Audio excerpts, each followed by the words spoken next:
Good morning, good learning everyone. This is your Kuya Francis and I'm your Kuya Broker.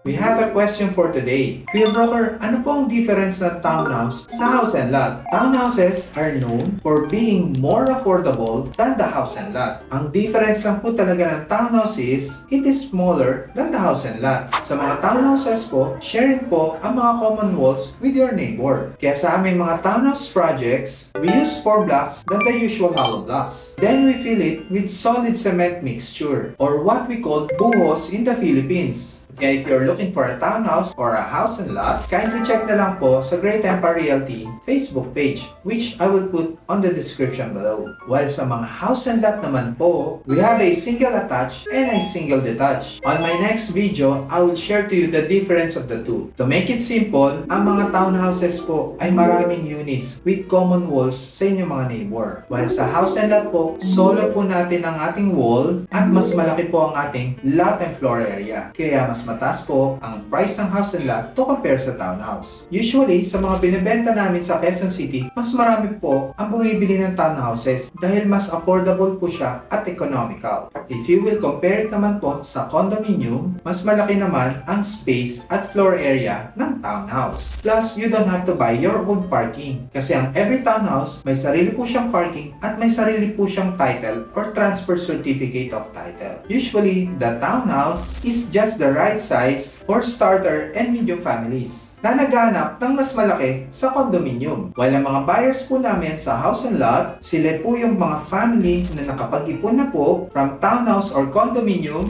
na kailangan na nila ng mas bigger space kasi lumalaki na po ang kanilang family. Ang maganda lang po sa townhouse, you can use it for your passive income kasi mas madami pong renter ng townhouse to compare sa house and lot. Kayo mga ka-property, ano po ang mas prefer nila at pasok po sa budget nila? Townhouse or house and lot? Paki-message naman po sa comment section below. Again, this is your Kuya Broker. God bless po sa ating lahat.